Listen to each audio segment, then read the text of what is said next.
It's War Dragon time. Hey everyone, it is RPW here with our next episode of Talk Dragon Tuesday. Now, if you're new to my channel and this is your first time here, first of all, thank you.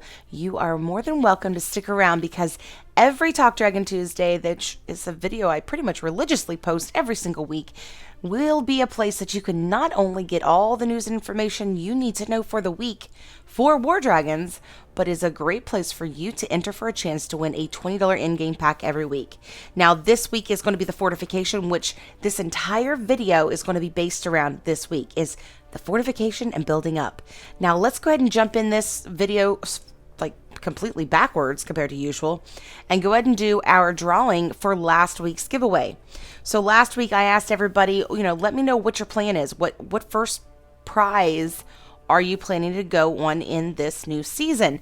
And I asked you to, of course, put your answer and an in-game name. So let's jump in to the comment picker and see who is the lucky winner for this past week's $20 in-game pack giveaway.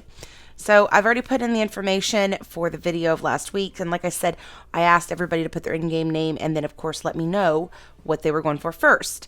Emmeline Rose 80 said that she's going for the discount dragon and the egg token, as she would every time, which is so true, guys. That is the best way to go. All right, so congratulations, Emmeline Rose 83. You are the winner of this week's contest. Now, guys, stick around if you want the information on how you can win a $20 in-game pack here on my channel. We're going to be going over the details on that a little bit later in the video. All right, so before we go through that, let's go ahead and jump into what I want to talk about today for the Fortification, which is my tips, which we're just going to be giving 10 today, even though I could come up with 100. Top 10 base building tips to help you this Fortification event. Now, here's the thing. This is not a rule of thumb. You guys, this is your own base. Do what you want. Experiment if you want to, whatever. But these are my top 10 things that's going to help you be more successful in building the base in the way that you might want to build it. So let's go ahead and jump into these with no further ado. And remember, these are my opinions and there are many more out there. All right, so when it comes to the 10th one, never build against one dragon. Right now there are videos out there that say things like, hey, how to build your base against Ronin or whoever it might be. The thing is, these dragons will come and go because as the seasons come in and better dragons or new dragons or refreshable dragons come into play, you're going to start seeing different dragons hitting your base. So never, ever, ever build your base against one specific dragon. There's always going to be a dragon, whether it is a type of dragon, a specific dragon, or the level of that dragon that's going to be able to take your base. So it's best just to do a generalized build that can pretty well take most players down equal to you or around right above your level whenever you have defenders in your, like whenever you have war, for example. So don't worry about going against one specific dragon. There's always going to be that one pain in the butt dragon that's going to be able to take your base. Number 9, never put 2 storm towers on the same island. Now, I've seen this recently so much, so I really wanted to bring this forth in a video, and that's why we're doing this. This is a big reason why I'm doing this video today. So whenever you put storm towers on your islands, the storm tower is built to, create like a shield of HP over the other towers there. However, from what I understand, if you build more than one, let's say you put 2 or 3 on one island, then what is going to happen is it's going to cancel one another out. It's not going to actually do that for one another. So it's better just to stick with one per island. Now, when I say island, I don't mean like, 2 little islands in one island. But let's say you have the 5, dots there, the 5 little spaces. You're only going to want to have 1 in every 5 squared island. So keep that in mind when it comes to building those storm towers. All right, so let's jump into number 8, which is never leave a spot empty while you're upgrading a tower. You can always go into your little area down where you can store away your towers and bring something else. So you go to another island, bring out, let's say, a fire turret that you may have built from before and put away, and then just go ahead and swap those out so it can be upgrading on another island. Because the thing is, if you upgrade this, it's not going to leave behind the past level tower. It's literally going to have nothing. It's going to be grass.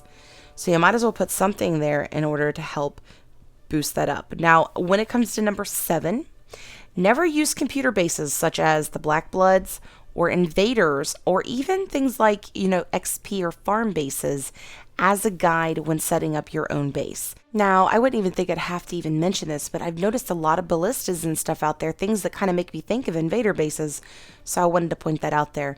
Instead of using those, try to find a player that might be on your team that you're noticing takes down dragons, that has a good solid base, and use them as your visual guide if that's the thing that you're needing, is that visual guide in order to build your base properly. All right, so let's jump into number 6. Now, this is where I want you to focus in on maxing out towers on one island instead of building new towers.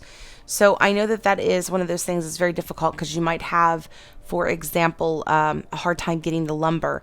But even if it means, okay, look, I need to stop for a moment and just build up this one mage tower, even though it's going to cost me lumber, you really want to focus in on that versus going and creating a new island or pushing for something else. Try to find what your kill island is and push that till you cannot build anything anymore on that one island before moving over to another island that you may have been working on. Okay, so when it comes to number 5, limit your elemental towers like flax. Now remember how I was saying that these are my top 10 tips, but remember guys, these are not my specific tips. These are just tips that I'm putting together for you. And this is a tip I actually learned from my buddy Dunk. And he explained that, whenever it comes to your elemental towers, you got to be careful because once you get up there in those levels where you're building like level 55s and level 60s, and you've got several of those on your base, it becomes very expensive to build these. So really limit those. Unless you're a big spender, you might want to limit these types of things, or you're going to be forced to go over and take things like the base boost line in order to get those extra embers. So really, try to keep that on the down low. Maybe have one area that you've got a few elementals on, but really try to keep it to lumber upgradable items as well, because again, this can get very pricey to keep up with. Very good tip by Dunk for sure. Very, very good tip. Okay, so number 4, avoid grouping similar towers due to different resists. Now, I actually see this way more often than I would think. So I'll go in on an island and it's got a bunch of like archer towers on one island and then a bunch of, cannons on another island. It's like they're just like these groupings of similarities. And the problem with that is each dragon has specific resists. And let's say they bring in a dragon that has archer resist and they get through your archer island and the next one is, lightning resist and the rest is just easy peasy stuff. They're going to be able to add that lightning resist as a spell to that dragon and your base is going to be nothing to them. You're better off to mix things up a little bit and keep in mind things like the lightning towers. Yes, when they build off of each other, they do boost up. But the problem is you don't want to have anything less than 2 nor anything more than 3 of those together on one island. Anyways, so keep that in mind when it comes to your building. Now, I don't know why I've seen that so much lately. I don't know if it has anything to do with the old XP base, what was it, Andy K 123, or what it is, but you guys have to be very careful putting lots and lots of towers in one specific island. Things like Andy K, guy that was 5 something or whatever level he was, that makes sense because 90% of the game players are not going to be able to take that out anyway. So just keep that in mind when you do build your bases, and your islands really need to be a little bit more varietized so that you don't have resists going up against your base so easily. Okay, number 3 is somewhat similar to the one we talked about earlier, build strong, not long, except in this, I'm just basically wanting you to understand, don't go unlock a bunch of islands and build out a bunch of different things. You're better off to take things off of those islands and keep a shorter base anyways. Not only because is it going to make your ultimate, base weaker in the long run, but you're spending in spreading out your resources. Also, the percentage it might take for them to get your island out might differ because of the way you've got it spread out. So keep that in mind and build strong and not long. This is a very big one indeed. Now, the second thing is going to be try to have a plan for your base building before the fortification begins. And the reason I say this is because quite often that fort comes in, you're in a hurry to get that lumber, and you just start building, and you're not thinking about what it is you're building. And then you might be like, oh my gosh, I totally forgot I was going to build up this over here. Oh my gosh, I just wasted a bunch of stuff.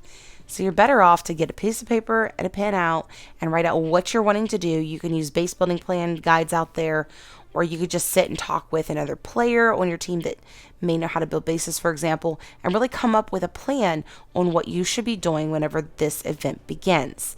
This way you are building right from the start.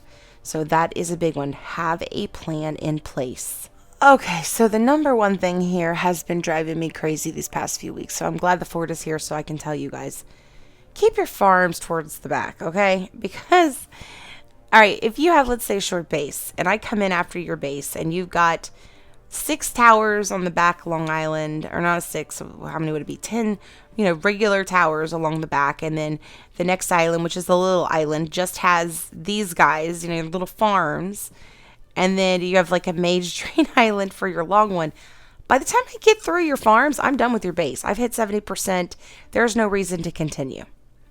So keep that in mind whenever you're placing your farms. I like to keep mine to the back because that means they have to take all the hard stuff before they even get to these. But if they can just easily come through, take out a mage tower, and have somebody come in and follow them with death gaze, just take out your farms and take you at 70%, and take your resources, then you obviously have your farms in the wrong zone. You need to put them towards the back. It doesn't mean that it has to be the very, very last thing they hit. I do know that there are some people out there that'll use them for rebuild situations, but there are players out there that I'm noticing have them clear in the front. Like literally, I have to take out their farms and then go and take out 2 more, towers, and I'm done. I've hit 70% of their base. I could swap out and I'm finished. So keep that in mind when it comes to building those bases as well. All right, so that is, of course, like I said, my top 10 tips for this week that I thought I would share. There are several others out there.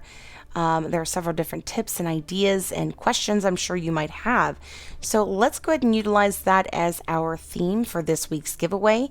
So in order to win this week, make sure you go down to the comment section below. And I need everyone to either comment with a question that you might have about the fort or a tip for others along with your in-game name in the video below. And then of course next week we will go through these and see who the winner is. Now coming this week is going to be very little again still, just because I have a lot going on with the move and something else I don't want to say yet because I don't want to jinx it, which is another reason why I'm on my vacation team of the Royal Guardians back home. But we'll go over that because I don't want to jinx it until later, you know what I mean? So anyways, guys, that is it for today's video. But there are some surprises coming out this week, so keep your eyes and ears open because I think that that's pretty exciting news and I can't wait for y'all to hear about it. But anyways, guys, that is it for this week. Again, don't forget to go to the bottom and of course, put your comment with your in-game name so that you can enter for a chance to win this week's contest.